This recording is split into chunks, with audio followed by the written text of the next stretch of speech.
Hi guys, and welcome to Katie's Insight, where I give my insight on all kinds of things, including news, business, finance, politics, entertainment, but y'all know I am on the stimulus train and I am not stopping because we just continue to need help. Why continue? Because we barely got helped before. And of course, the people that are supposed to help us could give a crap less. So as I always do, I'm going to try to show you exactly where things are at and where things are possibly headed, as well as the signs I'm seeing. As I've said several times, I call myself an optimistic, idealistic realist. I show you the reality of what is and the positive paths forward that we could take and ones that are starting to form. And I wanted to tell you guys, I think I'm starting to see some interesting patterns coming up with some of this. And guys, before we begin, I want to let you know I'm giving away $100 gift cards in this video. Very simple. This is all you have to do to be eligible. Like every video you see, subscribe, hit notifications so you can be notified what's coming in the pipeline for you and your stimulus money or the elections and politics. Comment and share the content. That's it. That's all you got to do. You're entered and you're eligible. Guys, I also have a new rule. The more comments you leave, the more chances you have to win. You leave 100 comments, you have 100 times more chance to win. Good luck. I want everybody to win, but I don't want to go bankrupt. So I need to get rich so I can just help everybody and we can just share the wealth. As well, guys, find me on Facebook, Katie's Insight. Like the page, join the group Katie's Corner. We changed to Katie's Insight. We're helping you guys on a one-on-one basis find stimulus money and emergency resources in your area. So make sure go there and we can help you out. Okay, on with the video. Where are we at with stimulus right now? As it's always been, it's been a thumbs down raspberry, as I say every video. Right now, when it comes to the federal government, it seems like there's not much happening. But then, as you guys know, we've had a big uptick recently in that the Treasury, Steve Mnuchin, pulled some very interesting moves. And he basically said he is ending programs for the Federal Reserve that are supposed to help small businesses in the economy, but really didn't do much of anything to help. Basically, the mere presence of them got confidence back in the economy, in the markets, restored that so that things didn't just start crashing all around us. But things like the Main Street Lending Program, which you haven't seen, I've outlined all of this in my videos recently over the last couple days. Go check them out. But these programs really just helped the rich get richer, as it seems to always help in this country, and really doesn't help us. At this point, I don't care what side of the aisle that you're on. It seems like consistently, no matter if it's Democrat or Republican, they're all helping themselves and their rich friends out. Yes, when it comes to Democrat, I say rich. Here's what I want you guys to understand. Most of those Democrats in office are wealthy, yet they're screaming that they want socialism and communism for us, yet they've used capitalism to make themselves wealthy. Why does Bernie Sanders own like 2 multi-million-dollar homes? Does it make sense to anybody else? So this is what I want to go over today. I want to go over exactly where we're at with stimulus and some things headed down where we're going. And on top of that, you saw what I wrote, December. Why am I saying December? Why am I making December one of the headlines? Because that is now becoming a headline. So with Steve Mnuchin doing this last minute jiu-jitsu move and pulling out the funding and the programs from the Fed and the Treasury actually had kind of a public fight, which never happens, ever. On top of that, my understanding is both Jerome Powell and Steve Mnuchin are buddies. So they typically talk in private. However, they had a disagreement with Steve wanting to end these programs that aren't really helping people and take back around $454 billion that will go towards stimulus. So what happened here and where is this going? Well, Steve Mnuchin has asked for it back and the Treasury and the Fed has said yes. The Fed is going to give it back. They did these open letters to each other and it looks like we're going to get that money back. Now, what Steve Mnuchin is going to do with it, even though he's been lambasted, in my opinion, unfairly in the media, he's going to give that back to Congress so Congress can repurpose it for things like unemployment, for different programs to help people. Because as you guys know, unemployment is about to run out for millions, multiple millions of people, which is a very scary situation for all of us. It's supposed to run out December 30th. We have not just the stimulus has long gone in the LWA. We're talking about the PUA, the Pandemic Unemployment Assistance, or they call the DUA, the Disaster Unemployment Assistance. They call it different things in different areas, and extended benefits. So benefits at all period are ending for so many people because these benefit programs were only supposed to be for the year of 2020.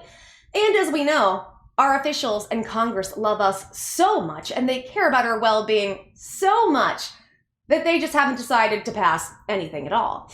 Now, as typically happens, we have Nancy Pelosi and we have Chuck Schumer. We have the top left, and they have been parading around at times. We need to get a deal done. Come to the table, Republicans. Republicans won't come to the table. But here's the kicker. There's one extra step with what Mnuchin has done, which is brilliant. Mnuchin has finally got together with Mitch McConnell, and they are saying, let's get something passed. Let's do it. We're going to get the Democrats involved. Let's all get together. And guess what we hear from the Democrats? Crickets. Crickets. Now, why is this hilarious and why is this kind of a big deal in my opinion? Mitch McConnell, our evil curmudgeon Mitch, which you guys know in my audience, I've told you all about how much I can't stand this man, because he doesn't care if women and children starve, specifically children. Y'all remember that interview? I've referenced it so many times.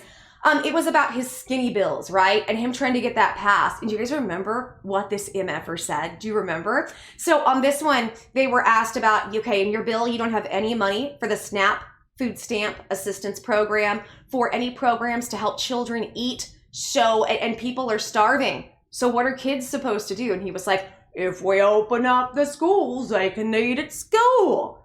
Because, they may or may not have a free or reduced breakfast or lunch program. And on top of that, who cares if they get dinner? Like, it's so sad. And you guys know around the country over the last 10 years, we've had a lot of school districts and school systems, and they've stopped free and reduced lunches. Not everywhere, but a lot of places. They've had free breakfast and free lunch. And sometimes those are the only times a children eats. And they've just stopped these programs. So evil old Mitch McConnell, when it comes to any negotiations, will not meet with Democrats. Anytime Democrats are met with, it's by Donald Trump, Steve Mnuchin, Mark Meadows, and then on the other side of that coin, you're going to have Chuck Schumer, Nancy Pelosi, and Mitch McConnell is never anywhere to be found. He wants no part of it. So the fact that all of a sudden Mitch is on board now is amazing. And the thing is that $454 billion we're getting back from the Fed is going to go back into Congress to be repurposed for stimulus money. This gives a great incentive for the Republicans to now want to come to the table again because they just don't want to spend too much. And if you guys remember, in these private talks, the White House and the Democrats were super close. We went from like 1.8, 1.9 million on the White House side of a bill to 2.2 trillion on the Democrats' side. Even though, to be fair, the Democrats really didn't help much in terms of negotiations. They act like they negotiated so much. Their bill was like 3.4 trillion. They came down to 2.2, but they didn't actually like cut anything out or do anything that could be, substantially beneficial to us. They just said, well, we'll make the program times shorter. I wouldn't mind a big bill. And even it's funny, I'm not anti or pro Trump. So understand when I talk about him, I'm not coming at it from either way. But Trump has said, I'm all for the bigger bill. I think we'd be for bigger bills if it were going to help people, but these bills aren't. And I kind of agree. I don't mind having a bigger bill if it's going to help everybody, but why? The kind, loving, tolerant left who says we should all be on socialism, why are they only going to give us one round of stimulus checks and all of that? And why is state and local getting so much money that they don't really need? So these are things that are really, really bothering me when I'm looking at this and seeing all this. By the way, guys, I don't know what happened, but as I started this video, all the holes from my face are draining. So I'm sorry if I'm making little noises. Do you guys ever have that with allergies? It's like something's happening in your face, but it's not enough to actually blow your nose, but it's enough to just constantly feel irritating. So I hope I'm not irritating you guys. My apologies. It's not my intention. But this is the basics of where we're at right now with stimulus. Now, we are also, as you guys know, we're in a lame duck session. That means we're in that in-between time before we have either the same president stay or new president-elect come into office. As we know, the media has called it for Joe Biden. That is still yet to be seen because there's a lot of court battles. Now, what we do here in the mainstream media is these court battles are going nowhere. Now, here's the thing. I don't trust the media. So I don't really know exactly what's happening where, and we also don't know the strategy of Trump's team. Remember, when it comes to legal issues in the law, and I know, because y'all know I just went through this, I went through my first ever lawsuit, which, thank goodness, I've been winning, and I'm very happy about that, and federal judges ruled in my favor every single time. But when it comes to this situation, when it comes to legal, here's what I've learned. Sometimes it doesn't matter how much evidence you have on your side. It's about packaging it and presenting it the right way. You have to present things with the right arguments in the right way. We don't fully know what their strategies are. So what we do know is that Trump is not going to relent. So right now, unfortunately, we still don't really know who our president is and who is coming up. And until the Electoral College decides, and more importantly, until all of these court matters are at rest, we aren't going to know. Now, Joe Biden, and I'll have a video coming out about this because I'm sorry, I'm kind of giggling. To me, this is insane. Joe Biden is continuing to ask for money right now from people. Do you remember the other day when I was looking at his policies? And this is like 2-3 weeks after he was president-elect. And I'm doing a video and I'm like, that's weird. On the website, they're still asking for donations. And people in the comments are like, he just forgot to take it down. And I'm like, yeah, but they have people who they pay a lot of money to keep track of this stuff. Is that on purpose? And sure enough, I was right, because now Kamala Harris and Joe Biden are asking people for more donations after the election is over, because President Trump will not let them do the transition phase they're supposed to, so they can have a couple-ish months, 2.5 months, before Joe Biden goes into office to really transition to put his policies into place. It's getting crazy. So with all of that being said, it looks like, it's weird because I'm gonna go over both sides of this. Now, when it comes to President Trump could still do executive orders. And I've actually seen some odd things happening where I think there might be some possibility. So for instance, the fact that the Treasury is taking back this money, again, makes me question. I would say from a logistical standpoint, Trump is going to be completely focused on all of this legal minutia. Another interesting thing, Trump has been super quiet. Almost no press conferences, almost no media, which is that's unheard of for Trump, right? Lately, he's just been everywhere. And now since the election, it's almost silence. When I say that, of course, he's on his Twitter every 15 minutes. That's never going to change. That's just who he is. Fine, whatever. I'm not saying I agree or disagree. I'm just kind of explaining where things are at. Now, with the Congress typically in a lame duck section doesn't pass anything. And we've had the gatekeeper. He calls himself the crypt keeper, Mitch McConnell. Why does he call himself the crypt keeper? He says in the Senate, bills go to me to die. He doesn't want to spend any money to help anybody. So the fact that he's all of a sudden on board for negotiations is fantastic. However, where are the Democrats? And this is what I want to talk to you guys about before I go into the other stuff, the other meat and bones of this video. I have a feeling the Democrats are not going to want to, or they'll be very reluctant to come to the table to do anything right now for stimulus. Now, I said this before and I was correct. I said the Democrats have no intention of passing anything for stimulus until they get Biden in office, until they get him elected. And I was correct. And I said, I think they're just doing the carrot on the stick for people. That's all they're doing in this situation. And it's going to go nowhere because they don't want it to. And that's exactly what's happened. Now that we have McConnell on board, we have more money freed up from the Treasury. Where are the Democrats going to be? I'm going to tell you what I think. I don't think the Democrats have any intention of passing anything until they know Biden is securely in office. I think they feel very insecure about their position with Biden. And as a result, I think they're not going to really do anything until they know he's firmly in place and he will be the lackey that they need to get all the money they want to do whatever they want. Another reason I think this is, Mnuchin has been so heavily criticized in the media right now. He has been so gone after when it comes to him basically doing the laws of the CARES Act, ending the programs, and giving the money back to Congress to give to us. They are saying that it's sabotaging Joe Biden because it gives Joe Biden less money to do things with. First of all, that's not Joe Biden's money to do anything with, just like it's not Trump's money necessarily to do anything with. Secondly, Mnuchin outlined they have $800 billion ready for the Fed to use if they need it for different programs or different things to help the stock market, to help the markets. So how is this going to sabotage Joe Biden unless Joe Biden isn't planning on using that for nefarious purposes?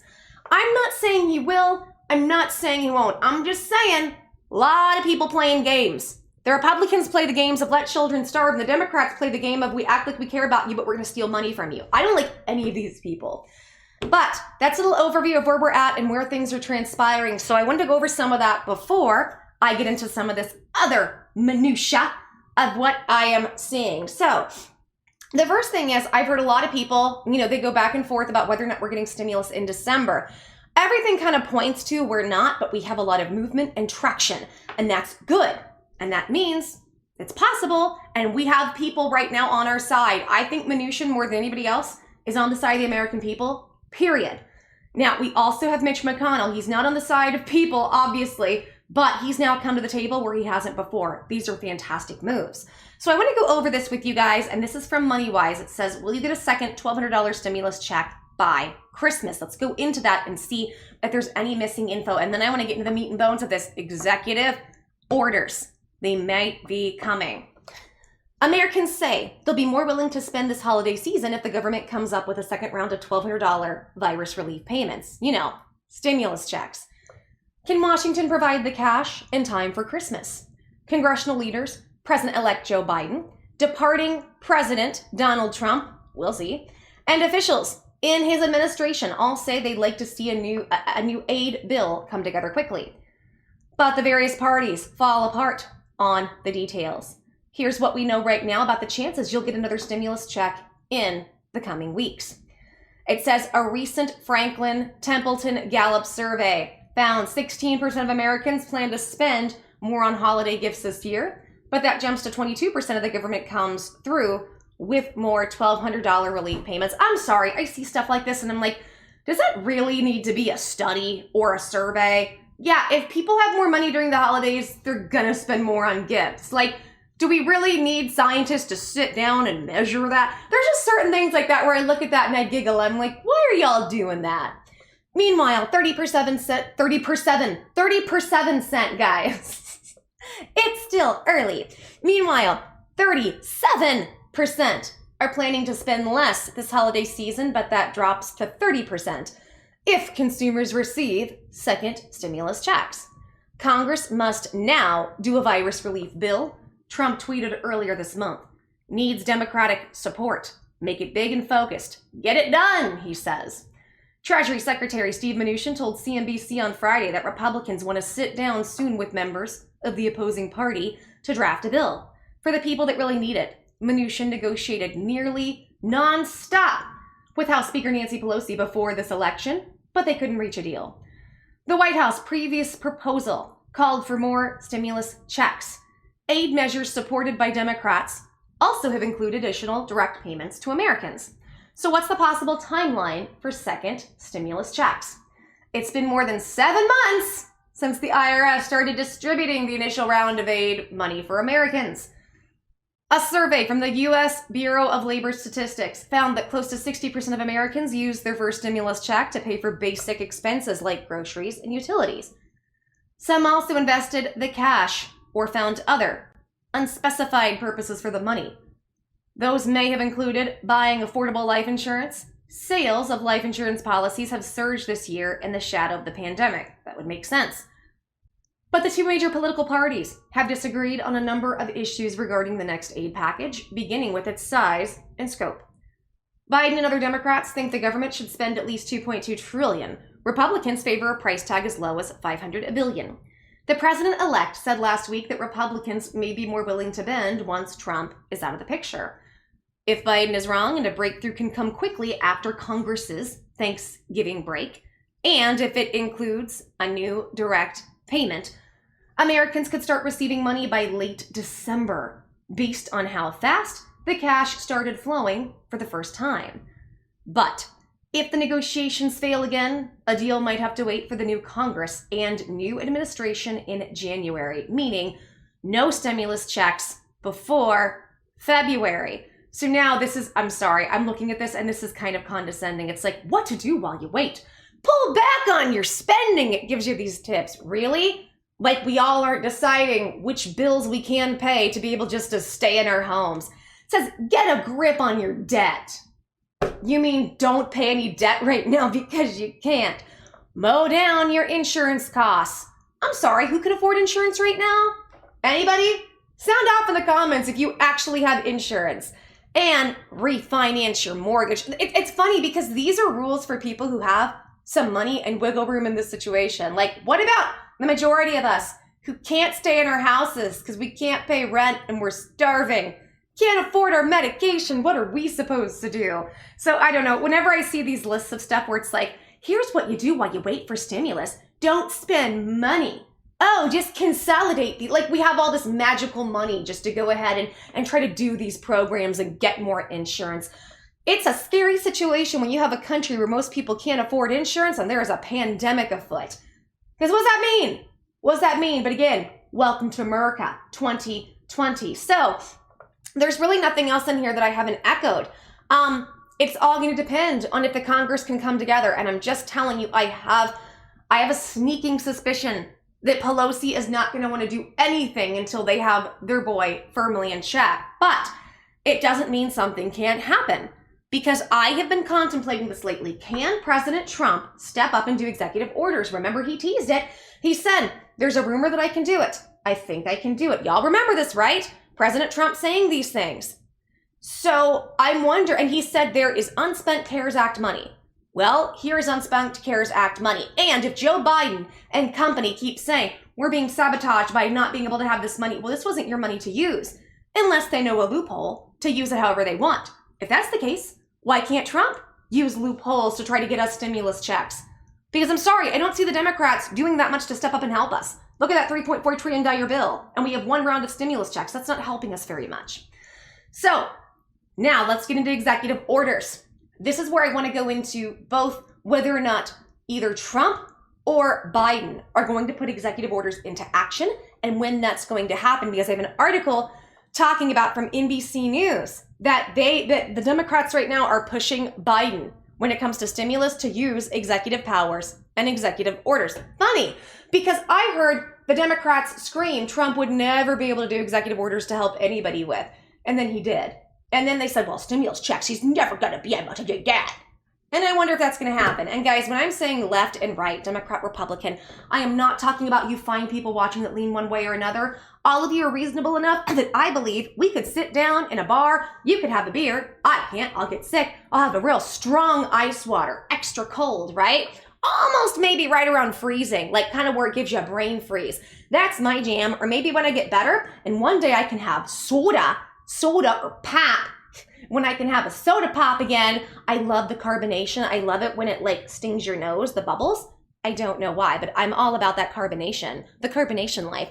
Unfortunately, it's another few years before I can have a drop of sugar. Thanks, body that doesn't work. Thank you, world that doesn't work, because we have a government that's let our food, air, and water be poisoned for years. That's why we all have mystery chronic illness issues. What do y'all think all these random autoimmune illnesses are that nobody knows about? Fibromyalgia, chronic pain out of nowhere that nobody understands. By the way, I have markers of autoimmune, hadn't been diagnosed. I have autoimmune in my family. And I say this from experience with fibromyalgia because I'm somebody who had chronic pain who was able to overcome it. Luckily, I was able to find the source of my chronic pain, and I had to jump through many hoops and almost die. Because that's what you have to do to get better in this country. You go to the hospitals, you go to the doctors, they'll say you're anxious. So let's dive into this and where we're at with executive orders. It says bypassing McConnell. Democrats push Biden to aggressively use executive powers. And again, this is coming out of NBC News. Hold on, I have an itch. Ow! Got it, yeah. I don't know why, is it just me? But if you're having a bad day, you get a really bad itch and you get it, I'm like, at least I feel a little accomplished for a moment. Washington. Democratic senators are calling on President-elect Joe Biden to use executive power to advance goals such as tackling climate change, relieving student debt, and creating a more progressive blank system. A system where we have people from other countries come over here and they try to stay in the country through legal means. Please infer what I'm saying, because I can't even say the word. It starts with an I, has a couple M's, another I, and there might be like a gration in there. I can't, how stupid is this on YouTube? There are certain words I can't say or I'll be flagged. Doesn't matter if I'm just giving an information on something. Y'all, I tell you, social media censorship, it's all getting really weird. I wonder when that's going to lift. The calls from senators reflect a recognition that Democratic lawmakers may not be able to pass a transformative legislation agenda after underperforming in congressional races. You think? And unless Democrats win 2 Georgia runoffs on January 5th, Biden will be the first president since 1989 to enter office without his party controlling both chambers of Congress. Interesting. So depending on how these runoffs go, depending on how things still go with the elections, we don't know where the chambers are going to fall. We don't even know where the president is going to fall at this point. So I find that very, very interesting that they're saying that we don't know yet, so that they're feeling insecure about even just having the possibility of President-elect Biden being in office, that there's insecurity there. So it says the president-elect, beginning on January 20th, should act aggressively as possible to reverse the effects of the 4 years of Donald Trump and to advance a more positive and effective agenda to make the United States the leader in fighting the climate crisis, Senator Ed Markey from Massachusetts told NBC News. He said Biden can re-enter the U.S. into the Paris Climate Accord and slap new fuel economy standards on vehicles and energy-efficient requirements on appliances. Markey said Biden should test the outer limits of his power through administrative action. The push for executive action is also an attempt to nudge Senate Majority Leader Mitch McConnell not to stonewall Biden's agenda by dangling the prospect of going around Congress, as President Donald Trump often did, without Republican support. Didn't the Democrats rail on him and say, this is treason, this is blah, blah, blah?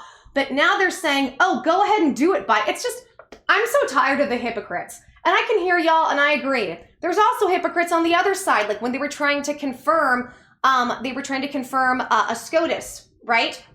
And they put Amy Coney Barrett in there. And then, what was it, a few years ago, Ted Cruz had said, you shouldn't do anything during the lame dump section, that's not right. And now he's all for it. There's just, I think on all sides of the aisle, we're tired of these people being liars and hypocrites. Can I get an amen? Sound off in the comments if you agree. The calls from senators reflect a recognition that the Democratic lawmakers may not be able to pass a transformative legislative agenda after underperforming in congressional races.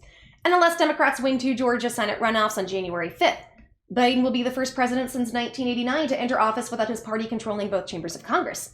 The president-elect, beginning on January 20th, should act as aggressively as possible to reverse the effects of the 4 years of Donald Trump and to advance a more positive and effective agenda to make the United States the leader in fighting the climate crisis, Senator Ed Markey from Massachusetts told CNBC. He said Biden can re-enter the U.S. into the Paris Climate Accord and slap a new fuel economy standard on vehicles and energy-efficient requirements and appliances. Markey said Biden should test the outer limits of his powers through administrative action. Okay, I want to break this part down.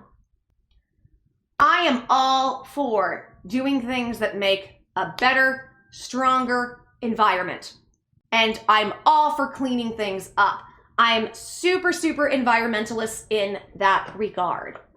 However, when we all are starving and we are homeless during a pandemic and we can't afford food and medicine, the basics of what you need to keep your immune system going, now's the time to try to put regulations on things to make everything energy efficient. Really?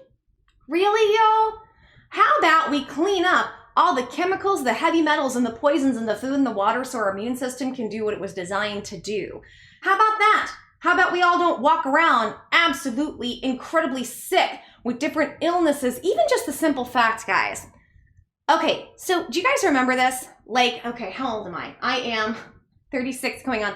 How am I still alive? How am I this old? I'm just wondering, do you guys ever do that? How am I still alive? I don't think I ever thought I would be this old. I'm grateful. I'll stick around as long as I'm able to, right? But when I was younger, I had what was thought of as severe asthma and allergies. Now we know that's an actual histamine disorder. But I remember back then, it wasn't common that people had asthma or allergies. They might have minor hay fever, some people. But most people didn't have it. And most people didn't really get sick from it. Now, everybody has some form of allergies, and asthma is super, super common. Now, there are probably several reasons why. There are, in fact, several reasons I could think of off the top of my head. There's a lot of studies that I've seen about the fact that we put a lot of male trees out that have more pollen, and our immune systems have reacted. Over the last 100 years, I've heard a lot of interesting things about this scenario, but I think that we are possibly having immune system reactions from all the crap that is in our food and our water. So if you really want to help us during a pandemic, maybe let's clean up our food and our water so that our bodies can operate and function correctly. I can't understand why during a situation like this, your first thought is, let's make sure people can stay in their homes and have food. Your first thought is energy efficiency for products, on products that we can't afford to buy and turn on because maybe we don't have electricity. It's like none of them really care or are that really concerned with how desperate our situations are. I just feel like it's a nonstop slap in the face. And the only one who is giving the appearance of caring, not saying he does, but the appearance of, is Trump-a-dump-dump. Not saying he does, but he's the only one stepping up to give the appearance. The push for executive action is also an attempt to nudge Senate Majority Leader Mitch McConnell from Kentucky not to stonewall Biden's agenda by dangling the prospect of going around to Congress, as President Trump often did with Republican support. I think that President Biden has significant executive power, and anybody who doubts it, look at his predecessor. Said Ron Wyden of Oregon, then why did you complain when Trump did it? That's my thing. It's just don't be a hypocrite. Don't complain when Trump does it and then say, well, Biden's going to do this. Senator Brian Schatz of Hawaii, who led a 263-page Democratic report on climate action, said the president has enormous powers over the issue between international accords and within agencies. From Treasury to state to interior departments and the financial regulators, climate action and climate risk management has to be infused into literally everything, he said. Senator Elizabeth Warren from Massachusetts and Senate Minority Leader Chuck Schumer have pushed for Biden to use his power under the Higher Education Act to cancel up to $50,000 in debt to federal student loan borrowers. Now, that's going to be interesting. I'm actually all for canceling student loan debt because I think those were incredibly, I can't say the word, it starts with a P. It's where you go after people who are vulnerable or weak, and you do harm, please infer. Those were incredibly PR, maybe ED, ATORY possibly. Those were those type of programs, and I just think it's interesting. People can't drink until they're 21. Did they raise the smoking age to 21 too in the United States? Yet apparently when you're like 16, 17 years old, you can choose to take out hundreds of thousands in debt for your future. Can somebody explain how that works? You can't rent a car until you're 25 years old because the insurance companies know the science says your brain is not fully formed until 25 to weigh cause and effect, consequences and actions. So why should you be allowed to take out that much money for a future that you weren't unsure of? And of course, we had the, and I say this with love, I have a lot of boomers that watch me. Hi, boomers, hi. Your generation was really brainwashed in the sense of, and by the way, all generations are brainwashed in different ways, so I'm not knocking you. But a weakness that you guys were fed was that everybody has to get a degree to be able to make money, and if you don't, you're a loser. And that, from our teachers, from our parents, from everywhere, that's what we're inundated with in high school. So all we know is to go and take out hundreds of thousands of dollars in debt. The problem is when the boomers pushed this on us, I think they had good intentions. They just didn't understand the climate. They didn't understand because they didn't have to go into the kind of debt that we've gone into. And we didn't understand what we were doing enough to tell them until it was too late. So it's a crapshoot with that. It's just a horrible situation. And I'm looking at this and I would be all for canceling student loan debt just because of how absolutely blank word it was. The calls for use of executive power come as McConnell maintains control of the Senate, at least for now, and will be a point of contention with moderates like Senator Joe Manchin, who have called on Biden to govern through bipartisanship and consensus. Even if Democrats capture both Georgia seats and take control of the Senate, McConnell would retain the power to filibuster legislation and force a 60-vote threshold. And Democrats' shrunken House majority shortens Speaker Nancy Pelosi's runway to pass major legislation. Some Democrats fear a repeat of what occurred under the previous administration. My concern is, we all know what happened with Barack Obama. Mitch McConnell came right out the gate and just said, my big goal is to keep Barack Obama from getting a second term, Wyden said. So the question already is he teeing this up for the same sort of strategy? Biden should be looking at executive actions, said Senator Mazie Hirono from Hawaii. He's not going to let the Senate and Mitch McConnell, if he still is holding forth, to stop what needs to be done for the country. Again, I'm just so tired of the hypocrisy I'm just tired of it, guys. That's it. I don't even mind that they're trying to come up with executive actions to help. As long as it's helping people, I don't care. Energy efficiency is not helping anybody right now, though. Is that really what you're going to... And we saw that in his plan. His first 3 big orders, one was like energy efficiency. And I'm like, what about just keeping people in their homes? But again, it's the government. They don't care about us. Hirono said if Biden's nominees are blocked by the Senate, he should take a page from Trump's playbook and unilaterally appoint them in temporary or acting capacities. We've watched Mitch. He's ruthless, she said, and he is. I'll agree with her. And he apparently doesn't care about the impact of his blocking everything on the country. He's done it before. I agree. A McConnell spokesperson didn't return an email seeking comment on Friday. Jeff Hauser, a progressive strategist who runs the revolving door project that vets cabinet appointees, said Biden should not wait for Congress to pass new laws, but to look for existing laws to advance his agenda. He said climate regulations can be beefed up through the 1963 Clean Air Act, and corporate excesses can be curtailed using the 1819 Sherman Antitrust Act. Okay, sound off in the comments. What am I missing here? Because I'm hearing people talk and really trying to push for all these climate regulations.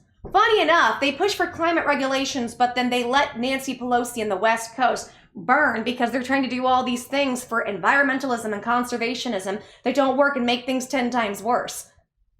It doesn't make any sense. I'm sorry, but looking at all this, and I was an extreme lefty growing up, guys, but extreme lefty meant I thought LGBT people should have the right to do whatever they want. Should just basic human rights was extreme left when I was growing up. And you had to fight. I was in like the oppressive religious belt of people who vehemently disagreed with that. So it was a different time. But looking at this, I'm just like, it doesn't make common sense. This does not make sense. Is the climate so bad right now? Is there something I'm missing? And I know we've heard about climate being bad, but there's a lot of back and forth about that. And tell me, sound off in the comments if we're about to be set on fire. I mean, California already is. Thank you, Nancy Pelosi.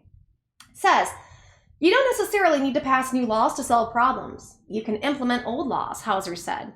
Our basic message is that each agency and department should utilize the statutory tools at their disposal to make positive changes, rather than waiting for some complicated sequential game developed by the White House and Congress. The courts could be a hurdle for Biden. The Supreme Court's new 6-3 conservative majority may have a more limited view of the extent of Biden's executive authority after Republicans replaced the late liberal icon Ruth Bader Ginsburg, RIP, with conservative Amy Coney Barrett 1 week before the election. I almost wonder if Trump's team knew that there was some things that were about to be afoot and that they were going to possibly have to go the legal route, and that was their card that they played, just like the Democrats have been playing lots of cards, like the post-service card. Post-service, post office, service, postal service. What is going on? I'm not awake yet. Hauser urged Biden not to be intimidated by potential court defeats, arguing that a judicial blockade of popular policies could be used as a campaign issue in the 2022 midterm elections. Biden's going to need to be willing to lose on occasion to clarify the stakes, rather than avoid potential defeat at all costs, which at times was a guiding mentality in the Obama years, he said. So this is just where they're going over strategy. Jamal Brown, a spokesman for Biden's transition team, said his agenda will include executive powers. President-elect Biden is taking action now to address the devastating virus pandemic and implementing his agenda on day one, using both executive action and legislation to build a more resilient and sustainable economy, fix our broken and unjust immigration system, ensure every American has a fair shot in the middle class, and create millions of good-paying union jobs, Brown said. Okay, so again, we have some interesting stuff there. Now, where is all this going, and what do I ultimately see for December? I think December could be a wild card. I think if Mnuchin is going this far to be moving pieces around right now in the favor of helping people with stimulus, and with Trump already threatening to do executive orders to help people, and with him being so, it's kind of like, I look at Trump like this. He is so loud and brazen and brash. I'm not saying that, I'm not attacking, I'm just calling out how he acts and what he does. And with him acting like that and him being like that, let me tell you kind of what I foresee and how I look at this. It's kind of like a toddler. You know when you're watching toddlers and all of a sudden it's too quiet, you get concerned. What are they into? What messes are being made, right? And a little bit, in a sense, no disrespect, look at Trump like that. Things are really quiet. What's brewing? What's afoot? And considering Trump and Mnuchin have worked so closely together to try to get help for the American people, the fact that all of a sudden Trump is super quiet and the Treasury is freeing up almost $500 billion for us to be able to have to get stimulus help. And now they're trying to get the Democrats on board to get something passed in December. I almost think that either Trump might have something planned to help us, or this is another brilliant strategy of calling out the left. because they've been screaming, we need to get something passed, get something passed. And now all of a sudden, they're saying it's Mitch McConnell's fault. Mitch, all of a sudden, right after they say that, is on their heels. I'm ready. Let's do this. We have more money. And are the Democrats going to actually come to the table to do it? And I don't think they will. And now, there's a possibility. But knowing Nancy Pelosi, knowing how much she lies, knowing how much she misleads, I have to say, I don't count on it. I'm not going to count on it with any of these people, unfortunately. Doesn't mean it can't happen. But I do think this is a very good movement, and the fact that help is coming. And it is possible we're going to get help in December, and we're just going to have to wait. And furthermore, I'm also wondering, almost all the media, even Fox to some degree, is controlled by the left. It's all the same evil people at the top. It's kind of like they all own different chains of restaurants. It's all food. It's just different flavors that were being served, right? Different narratives, that depending on where somebody's mindset is at and how you can sell it to them. But when I look at this, I almost wonder if they're scared that Trump is actually going to do executive orders to help all of us. Because why would all of a sudden they be screaming Biden's going to do executive orders when they said Trump can't, and how he's treasonous and un-American it is for him to do what he's done? I wonder if this is kind of putting something out there to intimidate Trump in a sense of don't do this because we'll be blah, blah, blah. But at the same time, let's also look at the popularity contest that still is the ongoing election when it comes to Trump. So when it comes to when it comes to Trump and when it comes to the election, the media has brainwashed everybody that Biden has won. And I'm not saying he has or hasn't. I'm saying it's not done yet. And they have basically, the mass hypnosis they do on the people is just this amazing tool. I mean, go back and look at the CIA files from Lord knows how long about what they've done in overtaking Disney, overtaking the media as a whole to really infiltrate our brains, our cognitive thinking, us weighing information or even weighing it at all. We're just blindly believing to go with what's out there and the narratives that are put out there, right? Trump doesn't only have a legal battle, he's going to have a battle when it comes to the minds of the American people, because all we know is that Biden is president-elect, orange man bad. This is all we know. So I wonder if part of what he would do to make sure he stays president is to all of a sudden issue checks to us right before the holidays, and then start the process of really killing it in court. Because again, it's not just a judicial battle at this point. It's going to be a battle with the minds of the American public. I'm not saying it's going to happen. I'm just saying I see some interesting signs coming up. And obviously we'll have to wait and see. And you guys know on this channel, I'm going to do everything I can to kill it and help you guys get as much money as you possibly can coming up and help you guys in every way possible. Okay guys, if you like this video, please do me a favor and give me a big thumbs up. Like the video, subscribe, hit notifications so you can be notified what's coming down the pipeline for you and your stimulus money. Sound off in the comments. I want to hear everything y'all have to say, and please share this content with as many people as you know are struggling right now. People on unemployment, waiting for unemployment, stimulus checks, SB loan and grant issues, and everything in between. Guys, I've got tons of tools and tons of resources to help you during this very difficult time, and I would love nothing more than to be able to do just that. And guys, the more you like, subscribe, comment, hit notifications, share the content, the more my channel grows. The more my channel grows, the more things I can do to get back to you guys. So for instance, our $100 gift card giveaways, very simple to be entered. This is all you have to do. Like every video you see, subscribe, hit notifications, comment, share the content, boom, you're entered, you're eligible. That's all you have to do. Do it for every video you see. And the more times you comment and share, the more chances you have to win. If you comment 100 times, 100 times more chance you have to win, and it helps grow the channel, and then we can continue to do things where I can help you guys find money and get money from me. Yay, good luck! Find me on Facebook, Katie's Insight, like the page. Join the group for stimulus help. It's Katie's Corner. We'll be changed to Katie's Insight soon. We are helping people on a one-on-one basis every day find money in their areas. We have our wonderful moderator, British Gray. Everybody give her respect and love. She, for free, is helping people find money as well. I also want to give a big shout out to Ramel Grace. I hope I'm saying your name right. Hey girl, hey, she's one of my favorite in the comments. You guys know at the very beginning of my videos, like the first hour, I try to respond to everybody. She is always on it. She is so sweet, and she has been in the group helping people too. So Ramel, thank you to Ramel and British. Much love to you ladies. Okay, y'all, I'm going to end the video here now, but I have more coming, so stay tuned, and we will see what's going to happen. All right, guys, this has been Katie, and thank you so much for listening to my insight.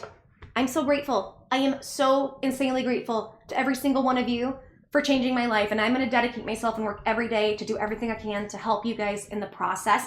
You've given me so much, and I feel like there's nothing I can do but be of service to you guys in the best way I can, and I will continue to do that. Take care, blessings. Lots of hugs, kisses. Mwah. See you soon. Bye, guys.